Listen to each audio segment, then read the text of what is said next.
Assalamu alaikum. Alhamdulillahi Rabbil Alameen wa salatu wa salamu ala Rasulullah. I want to thank Brother Qasim for inviting me and also the faculty and the students of Sehir University. Any opportunity to talk about Islam, Islamic political thought, and the future and contemporary challenges that Muslims face is always, to me, both an exciting opportunity as well as a form of ibadah, so I never miss these opportunities. But before I talk to you about serious matters, I want to talk to you about someone who probably is very dear to you, Mullah Nasruddin. Mullah Nasruddin once brought 5 pounds of ground meat and gave it to his wife and said, "Why don't you cook this and my friends will come in the evening and we will have a good time." And this was the early days of feminism, and she thought, really? I cook and you eat?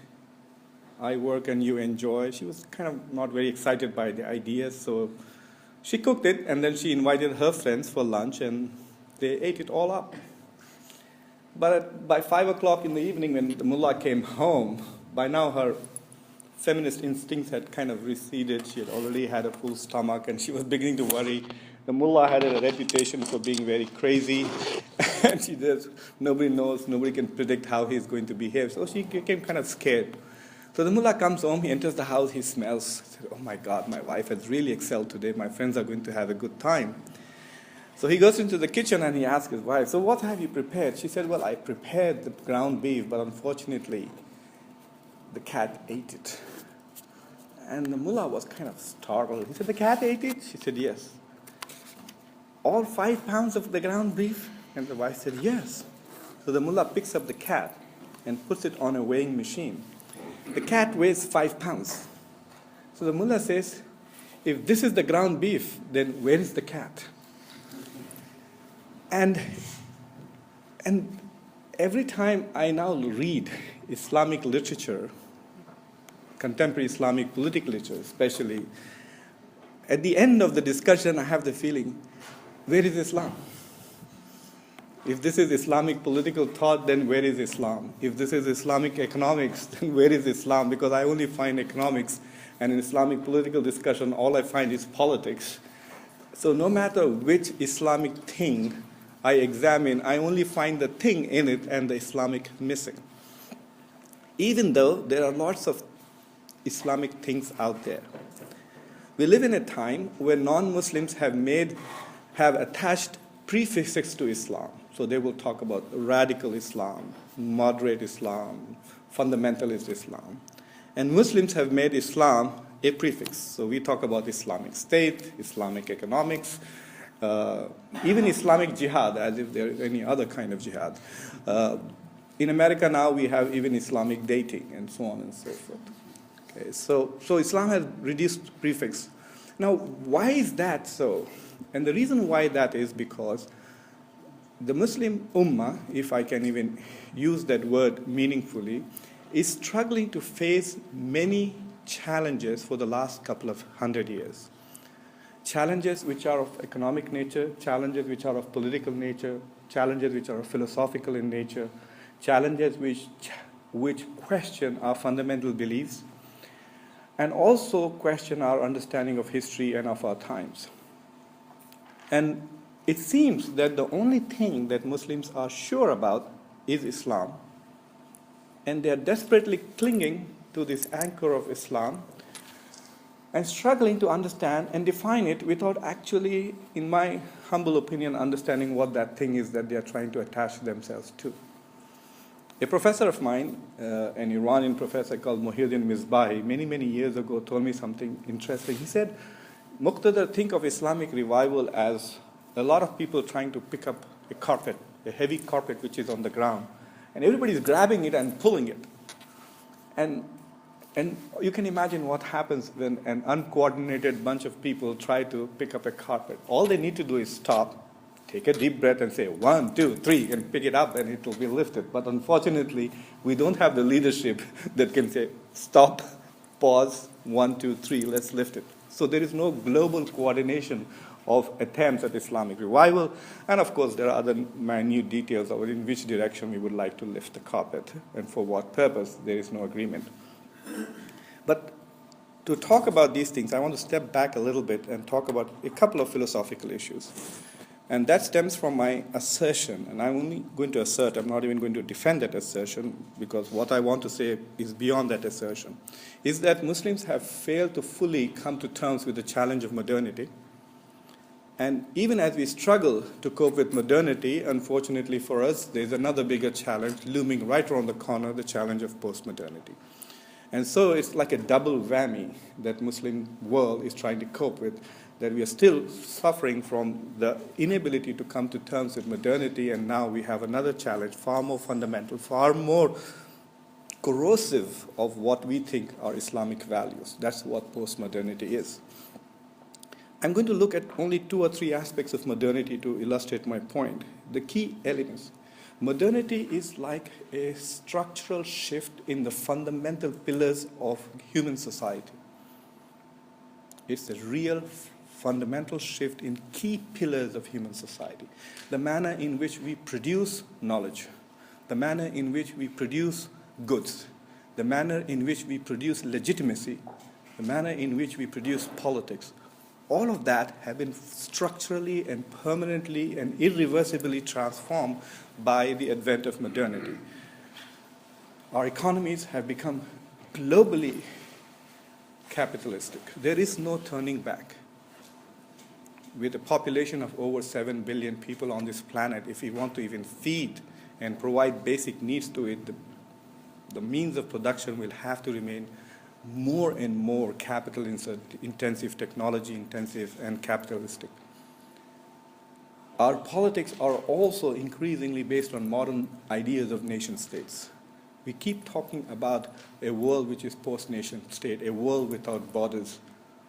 But things keep happening that once again reassert borders, once again redefine the importance of the nation-state. And of course, science and reason. These are the other 2 pillars which have changed the way we think about what is knowledge and changed the way we think about how to justify what is truth. All of these pillars have attacked what was traditional and pre-modern Islam. We believed in the concept of a global ummah. The nation-state contests to that. Identity is not based on religious beliefs, but identity is based on territorial borders. We believed in an economy as if God provided us and we were sharing in God's bounty. Now we believe in an economy where human productivity, human innovation, human intelligence, human ingenuity is one of the driving forces. Greed is good. We live in a society where greed is good. We also live in a society where the sovereignty of reason has undermined some of the fundamental principles of mystical and Sufi Islam. Most modernist Muslims, like Fazlur Rahman, would attack Sufi and mystical Islam for being a superstitious ideology that is fundamentally responsible for the backwardness of Muslims, like the attack on Tawakkul Allah, for example, fatalism. Fatalism is something that prevents human beings from taking charge of their lives and moving forward, planning for tomorrow.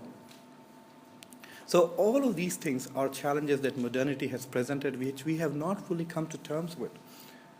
What you're seeing in Syria today, or what you're seeing in Iraq today, is inability of Muslims to come to terms with the reality of a nation state. Every time an attempt is made to create a nation state, Muslims are suffering from tribalism. There are a few nation states which are natural, like Iran and Turkey, but that's it. I can't think of another name where you can find a natural nation states like France and Germany and Ireland and Scotland and Spain and Portugal. So the way we organize the world in the modern system is kind of antithetical to the way Muslims have always understood about political organization. And on top of this now, even before we can come to terms with the nation-state world, come to terms with the onslaught of science on our fundamental beliefs, we have the post-modernity on coming around. Now, postmodernity is a new challenge to the way we organize society, but it is very different from modernity. Modernity has made structural shift. Modernity has a vision. Modernity has a goal. It has a normative idea of an enlightened society based on reason, on human rights, on democratic political organization where people live equally and we all do wonderful things based on our rationality. But postmodernity has no positive vision. Modernity wants to take humanity from a traditional society to an enlightened, rational society. Read Kant, read Habermas, and you will get a sense of where enlightenment wants to take you. Where does postmodernity want to take? Postmodernity is essentially interested in asking questions that will puzzle you rather than clarify things. Like if you ask a postmodern subject, where are we going? And he'll say, why do you want to go? Why is it important to go? Why go when you're going to die anyway? And then you don't know what to do, right? So shall I stay where I am? Well, why would you want to stay where you are? Aren't you ashamed of where you are? Okay, it's shameful where I am, but can I go somewhere else? And there is no answer from postmodernity. They just want you to wallow in your shame where you are. And so what postmodernity has done is take a look at a pillow cover. You stick your hands in the pillow cover, grab the corners and flip it upside down. You know, when you clean it, you do it. That's what postmodernity wants to do to modernity. Now, in some areas, it's very successful. In some areas, it has not succeeded. For example, I don't think we have a postmodern economy anywhere. And neither have we come up with a postmodern state yet. I did write at some point that America has now become a postmodern empire, but I don't think there is such a thing as a postmodern state because it'll have to be a state which is not a state. But we can talk about two things which are meaningful in the postmodern context, which is postmodern culture, and we can talk about postmodern epistemology. And the postmodern epistemology is very simple. It is a condition of the mind, a state of being which is puzzlement. It's like being a Sufi. It's like being in a state of fana, kind of. And the whole idea is you are expressing incredulity at grand narratives and asking if all these big statements and big stories that we have developed about human growth, about reason, about enlightenment, about real religion. Like to give you an example, when Muslims tell the story of Islam, they have a grand narrative. First there was Jahiliyyah, and then Islam came and enlightened the world. Right? God revealed many messages, but people corrupted those messages, and so God revealed the final message and decided to protect it himself. And so we have now the literal word of God. This is the grand narrative. We are here to provide enlightenment for justice. The postmodernists will say, really? You have not eliminated Jahiliyyah? Have you visited the Muslim world lately? 1400 years later, you think you have no Jahiliyyah in the Muslim world? Really, you have protected the Quran, guarded it? Have you heard of Ayatul Rajam? These are your own sources which tell you that that is not the case. It's your own sources will tell you that you have had disputes about whether you have even preserved the most fundamental thing that you claim you have puzzled. When we confront that question, it'll shatter all your fundamental beliefs on everything that you believe without giving you an alternative answer on what to do with it now. That is a very corrosive. It's like dropping acid on something and it will start burning. As of now, the Muslim world has not experienced the full onslaught of the postmodernity from within itself, even though in the past we have had similar things. To some extent, people say that Ibn Arabi's work could be considered postmodern in some ways. But the West is now facing the challenge of postmodernity in a fundamental way, and we can realize that it is. In the cultural sense, the emergence of alternative lifestyles. Now, nearly everywhere in the West, gay marriages have been accepted. This is a postmodern condition. It is real, and it's also legal. And these are the challenges that the Muslim world are out to face, which are global. And if you think in some corner of your mind that, well, all those things are happening in the West, what it has to do with us. Let me remind you something interesting. At the end of this premature Arab Spring that we had, if you notice that in all those countries which had successful transformations initially, it seems that universally they all wanted a democratic society. There was no call for an Islamic state. There was no exploration for any other alternate form of organizing society other than the liberal democracy. For 1 week, the Egyptians had an intellectual moment where they started discussing something called Dawla Madaniya. They just floated a term which had a lot of promise but had no content in it. When Islamists were talking of Dawla Madaniya, they basically talked about an Islamic state. When liberals were talking about Dawla Madaniya, they talked about a liberal state with just a different name. The only appeal that the term had, because it's kind of linguistically opposite to Dawla Askariya, which means it's opposite to a military state, which how they had perceived Mubarak.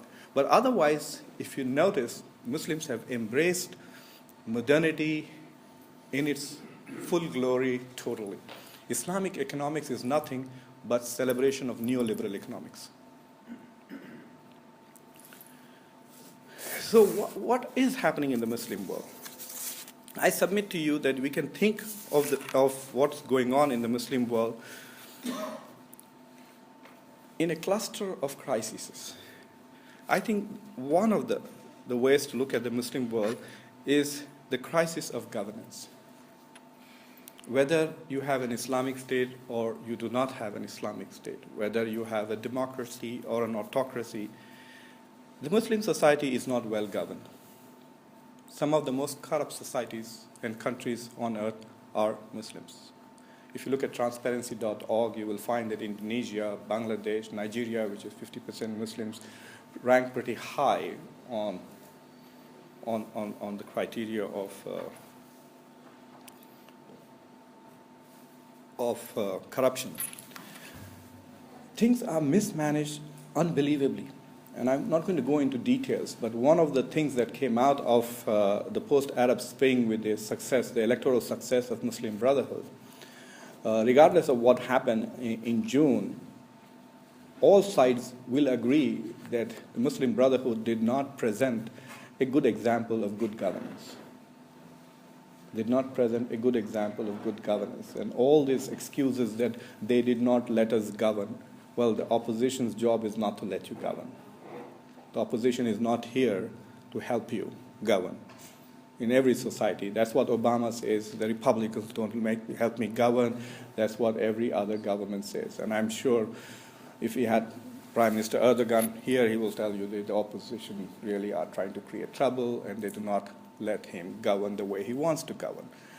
But nevertheless, the fact that the governance was so bad that they were rejected by a large number of people in a very short period of time tells you that there is a crisis of governance.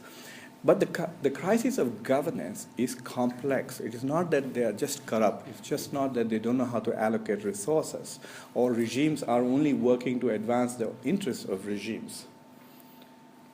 Ibn Khaldun made a very interesting distinction between irrational regimes and good regimes. And he basically said there are regimes that work only for perpetuation of their own status. And then there are those which work for the interest of the people. And we don't have regimes by and large. There are a few good examples like Turkey and Malaysia. And in the last 1 year, even question marks have been raised about whether these societies are also just as well governed as perhaps other modern developed Western societies. But the crisis of governance is not just about efficiency in governance and whether they're making the right decisions, but even questions about the system itself. Whether the system of government is one which will enable good governance to begin with. And that is a serious question. The second and more interesting crisis for me as an intellectual is the crisis of legitimacy in the Muslim world. For those of you who are familiar with Habermas's work will be familiar with the concept of legitimacy, but nonetheless, in a very simple way, it is loss of authority. And nobody in the Muslim world has any authority. Maybe in the Shia community there are some people who are marja' taqleed and they may have authority over those who follow them and some kind of legitimacy. But otherwise, I see across the world, whether it is politicians or whether it is religious scholars, there is no authority. Is there any institution whose opinion on Islam you will accept, even if it counters your own political interests? Can you think of it? I can't. There are people who say that Sheikh Qaradawi is the most important Muslim scholar in the Sunni world, and then in London they turn around and then they call him a murtad. So pick any authority that you think is, and then Google them, and you will find a large number of people trashing their legitimacy. There is no institution in the Muslim world which has a legitimacy in which it could interpret. A lot of serious scholars like Khalid Abul Fadl have argued that the reason why we have extremist groups like Al-Qaeda out there is because nobody is able to delegitimize them by saying these are un-Islamic institutions. And they have popularity in the Muslim world because there is no legitimate authority in the Muslim world which can delegitimize these groups. So even bin Laden's fatwas used to have value. I mean, what is his credentials to give a fatwa? Where did he study? People ask me, what are your credentials to talk about Islam? I said, fine. If you can accept bin Laden's credentials, then I do have far more than that. So that is one element of crisis of authority when it comes to religious scholarships, and it also comes to political. In the absence of legitimacy and authority in interpreting what is right and what is wrong, it's like saying that there is no institution in society. In the United States, for example, when we have dispute over laws, we go to the Constitution, we go to the Supreme Court, and then we accept whatever decision the Supreme Court makes, even though we may disagree with it. So at least we have a consensus upon what is the ultimate authority in our society. We may not agree with specific decisions of that authority, but that authority itself has legitimacy, and everyone accepts it willingly or unwillingly. Now, in the absence of a legitimate authority, what happens is that there is a moral crisis, because moral disputes cannot be settled without a legitimate religious or moral authority. Now that is a second challenge which the Muslim world has to face with, is the crisis of legitimacy. The third and very fundamentally very powerful crisis is the crisis of identity, as to who are we? Who are we? Many years ago, I wrote a book called Jihad for Jerusalem, in which I looked at the foreign policies of 4 countries, Iran, Saudi Arabia, Jordan, and Israel, in their policies towards Jerusalem. And I found that among all these countries, the country which had the minimum gap between its values and its actions was Israel. And the country which had the widest gap between its values and its actions was Jordan.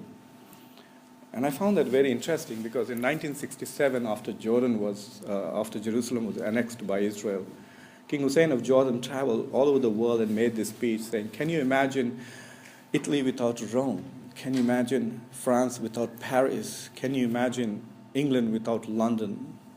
How can you imagine Jordan without Jerusalem? Well, he kept asking that question, and then he answered in 1994 when he got on the White House lawns and signed off Jerusalem to Israel. He was able to imagine a Jordan without Israel. But in those discussions, when I looked at the debates and public discussions, I found an incoherence in the discourse. People were not sure whether they were Palestinians or Jordanians, whether they were Arabs or Muslims. So all of us seem to have these multiple dimensions of our identity. And based on different kinds of political and social issues that we face, a different element of our identity dominates. I had a colleague, every time who was a graduate student, and I noticed in the first week that every time we were critical of the Soviet Union's role in world politics, he would also be critical. And we would turn around and say, aren't you from that part of the world? He said, no, I'm a Ukrainian. And then every time somebody from third world would praise the Soviet Union and say the Russians were great, they helped us become independent from American domination, etc., then he would say, I'm Russian. So one day I confronted him, and he said, well, what can I do? My dad is Russian, my mother is Ukrainian, and whichever identity looks good that day, I assume that identity. When it is good to be Ukrainian, I'm good. And when it's really bad, it's hard to be a Russian, why be a Russian? So some of us may use these identities, these multiple identities strategically. it's fine. I remember once attending a conference in Germany, and speaker after speaker was bashing Islam, attacking Taliban and extremist group, and it was very frustrating for about 6-7 hours for me. And then suddenly it hit me. I said, oh my God, I'm thinking like a Muslim. I'm an American. I need to think like an American. How can I? The Germans should be quiet. They shouldn't be talking in front of me. We civilized them. And so I got up, and then I said, first of all, you guys committed the worst crime against humanity ever recorded in history. So please shut up for the next couple of 100 years. Don't talk about anybody's human rights. Don't talk about the Taliban. Don't talk about Saudi Arabia. And if it wasn't for us, now I was talking like an American. If it wasn't for us, we wouldn't have saved the rest of the world from you and you from yourself. Now that is a strategic use of a different aspect of your identity. Okay, now they couldn't attack me on Islam because I was speaking as an American. But if you cannot be a master of your own identity, then you can become something which will be manipulated by others. So politicians can use different elements of your identity to cause chaos in politics. So what you're seeing today in many parts of the Muslim world is these various dimensions of identities are being exploited by external forces. By external forces, I don't necessarily mean foreign countries, but vested interests in each of these countries. I had an interesting conversation with an Alawi professor who was talking about Alawi identity last summer. So I asked him, are you Shia? And the professor said, I'm an Alawi. Like in Turkey, we have Muslims and we have Alawis. Kind of trying to say in a way that Alawis are not Muslims, really. It's like another thing. And I was thinking at that time that, God forbid, if somebody drops a bomb, if a Sunni al-Nusra types drops a bomb on an Alawi institution, the next day everyone is going to wake up and be Shia. That's what I'm trying to say is happening across the Muslim world. That an external button can transform your identity. Pick one dimension of your identity and make you the instrument of different kinds of politics. And the Syrian case is a brilliant case of how it started as a struggle for freedom and has ended up in a sectarian war because buttons have been pressed from outside the region. Now, we live in a world where identity politics are intensive. In corporations, in workplaces, we live in multicultural, multi-religious society. So it is very important for Muslims to essentially resolve at the individual, at the community level, at the national levels, the tensions within multiple elements of identity. You need to become the master of your identities. If you are not the master of your identities, it's just like being schizophrenic. You know, it's like being schizophrenic. If you have different brains who think you're different people, then you're going to come out crazy. And I think what you're seeing in the Muslim world today is the inability of individuals and communities to master all their identities and create a coherent self.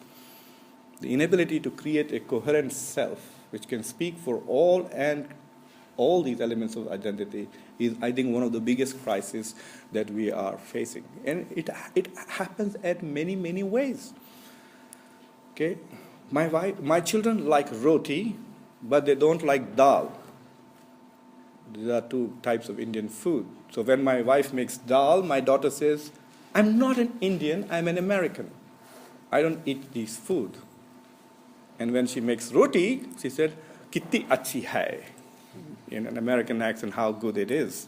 Okay, so even these little children, 3-4 years, use their multiple, they are aware that they have multiple identities and they are using it. So it's very important, I think, for persons to act coherently, to have a normative, a moral and purposive action to have a coherent identity.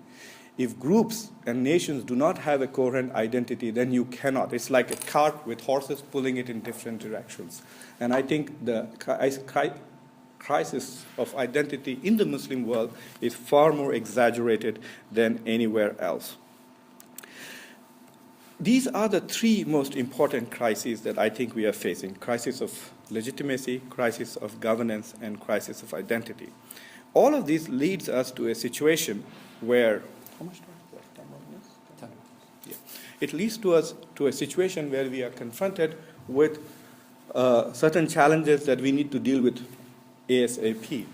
Now, the issues that I've been talking about, the challenges of modernity, the challenges of post-modernity, they are enduring. We have been trying to face the challenge of modernity for more than 150 years. For people in my part of the world, that I come from South Asia, the end of the Mughal Empire and the beginning of the British occupation of India was that moment where they confronted modernity in its full strength. And other parts of the world, if you did not cope with modernity, then you will lose your freedom. You will become slaves of other nations and other societies, and that is what we've experienced for a couple of 100 years. So those are kind of chronic, enduring challenges. The absence of scientific growth and progress. Abdul Karim Surush, an Iranian philosopher, said something very interesting to me one day. He said, Muqtadar, imagine modernity as a tree which has roots and fruits.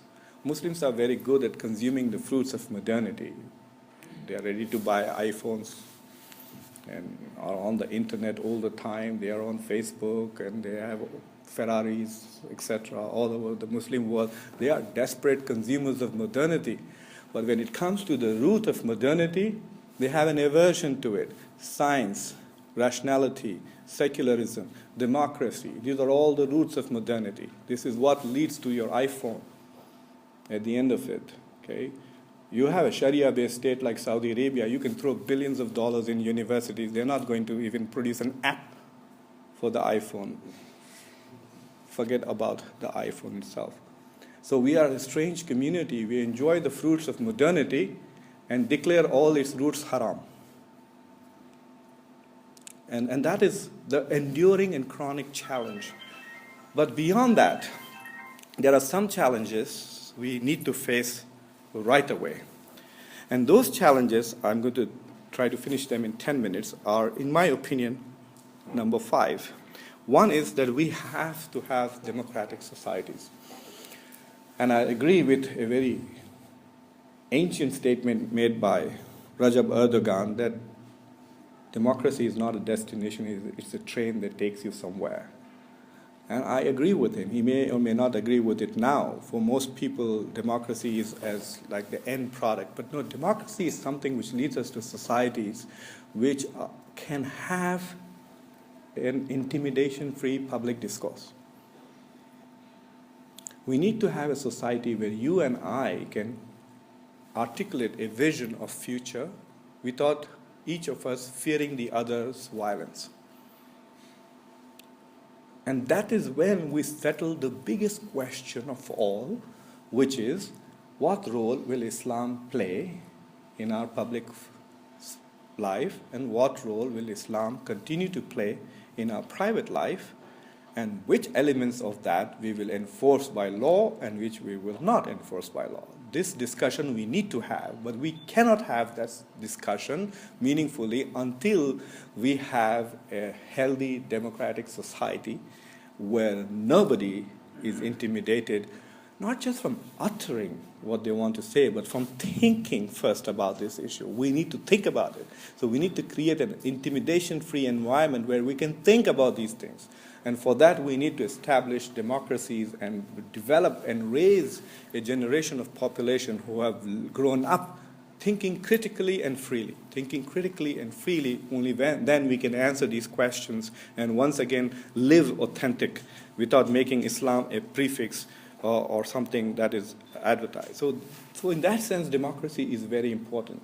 You can talk about all kinds of imaginary things. Al-Farabi talked about Madinat al-Fadila, this virtuous republic.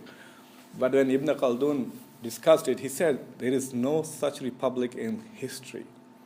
So I'm only interested in realities, not imkaniyats or possibilities. And he did not even discuss Farabi's virtuous republic, this imaginary state. But Muslims spend at least a vast number of Muslims spend a vast number of their life talking about the imaginary Islamic state. First of all, there is no such thing as an Islamic state. It is a surrender to the modern notion of the state. Remember the prefix right there, so you added the Islamic state. There is no such thing as an Islamic nation state. If Saudi Arabia says it's an Islamic state and then tells me I'm not its citizen, then it is calling me a kafir.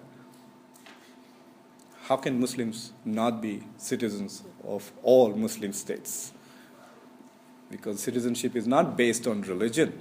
If it was based on religion, then all of us would be citizens of all of Islamic states.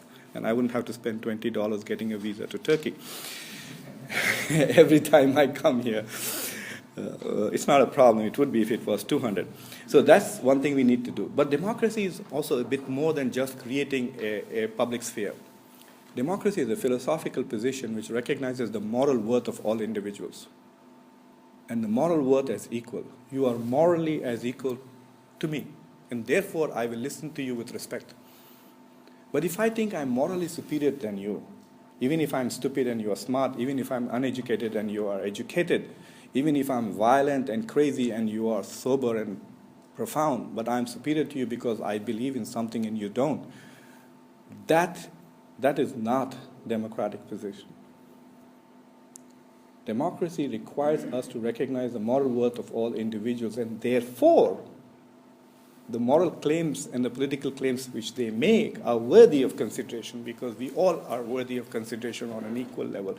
That is the very important aspect. And I think until Muslims reach that stage where they fundamentally recognize the moral worth of everybody, Muslim and non-Muslim, men and women, Sunni and Shia, as equal, they will not be able to create a democratic society and a society where people can speak and think without fear of intimidation. The second question that we need to settle is the role of Islamist politics. The crisis in Egypt has created a very funny scenario where Islamists are now advocates of democracy. After decades of talking about democracy as kufr, and Sharia law as antithetical God-made laws versus human-made laws, and now they are advocates of democracy. I think it is only because they think they will win every election now. So it's confusion of democracy as majoritarianism. I personally asked Rashid al-Wannushi this question on his face to face. I said, do you understand that when you get elected, you're responsible for those who voted against you as much as those who voted for you? He did not acknowledge that. When you talk about those who didn't vote for you as them, and those who voted for you as us, this us and them dichotomy, you are not democratic. You are a majoritarian. And that is another thing that Islamists have to remember. What is going to be the role of Islamic politics? Just because you have a beard and a cap and you say, this is Islamic chemist, Islamic political this, do you become Islamist? What are the criteria? Is the term meaningful even? And that is a discussion that we need to have and settle. Number 3 is the awareness of the relationship that Muslims have with knowledge. I think this is the biggest problem that we have. We think we know the right answer to whatever the question is begged. Muslims seem to be floating around in this strange imaginary world of their own where they think they have an answer to every question because they are Muslims. You know, like I asked this question. Imagine if a Muslim doctor from Turkey invented a cure for cancer or AIDS. Don't you think the whole world will come running here to get cured? Or they're saying, oh, we won't go to Turkey, they are Turks, even though they have, I would rather die than go to Istanbul and get cured of AIDS. No, nobody's going to do that. Did Maulana Maududi leave Pakistan and go all the way to Boston to get a Jew operate on his chest after bashing Jews in America for all his life? Similarly, even Islamophobes will come to Istanbul and get treated for whatever diseases they may have. But if Muslims had solutions to social problems, don't you think that the world would come running to us? If we could solve the problem of injustice, if we could solve the problem of inequity, if we could solve the problem of poverty, of intolerance, racism, etc., wouldn't they come to us? If you ask Muslims, they will say that they have answers to this, and of course the answer is just one word, Islam. But we don't manifest it. There's no manifest. I had this fascinating discussion at Cairo University where they said, true justice and only justice is in Islam. So I opened my wallet, took out all my credit cards and lined them up, and I said, I'm buying everybody's ticket. Take me there. Take me there. And please let it not be a library bookshelf with some classical book on adla, on justice. all truth and all things are hidden in libraries somewhere. No, I want to see it in real life. You want to be proud of the fact that you have an answer to inequity? Show me. If you think you know what is justice, show me. Or shut up and think. So that is the whole issue, because we have a strange assumption that we have knowledge, and I think that has become, I always tell my students, if you think you know more than me, then drop this class, because you're not going to learn anything in this class. You're wasting your time and money, and you're irritating me. And I will fail you if you irritate me. Because you're disturbing the class, you're distracting us. If you know more than me, then why take this class at all? So anybody who thinks, the day you think you know, that day you stop learning. Doesn't matter whether you're a student or a professor. The day you think you know, that day you stop learning, because there is no need to learn anymore, because you know the answer. That's why Allah subhanahu wa ta'ala says that after you die, I will tell you where you were wrong, implying that all of us are wrong all the time. We might get a little closer to the truth. There are two other issues which are very interesting that we need to do. One is the emergence of Islam in the West, which has lots of fascinating connotation, because the things that are missing in the Muslim world, which are important, I think, are available to us in the West, like an intimidation-free environment, where we can think critically, we can write freely on Islamic issues. So we are in the long term going to have a situation where there is going to be what we call in political science an uneven development. An uneven development of the communities, which could either separate the two communities or create conflict, because one is able to think in an intimidation-free environment and the other is not. Unfortunately, at the moment, legitimacy is there where there is no freedom, and where there is freedom, there is not that much legitimacy. So we need to find a way of working together and to find that. Finally, the challenge that we all need to face right now is the challenge of Islamophobia. What Islamophobia does, it's like this. It doesn't matter where it is. If this is the world, and if Islamophobia leaks in, is like a poison gas that leaks in some hole somewhere, it will pollute the entire air and spread everywhere. So if Islamophobia is in the US or if it is in India, in this globalized world, it's as much a problem for you as it is to me, because it will question some of the fundamental beliefs of Islam and Muslims. It will demonize Islamic symbols and Muslims, and it might even create caricatures of Islam. And I don't mean cartoons like those in Denmark, caricaturized narratives about Islam, which can be misleading to both our people and others. And so there is a need to combat Islamophobia. But when we do face with Islamophobia, we don't make it an overarching paradigm of dealing with others. Because along with Islamophobia, there are other positive things that are continuously happening.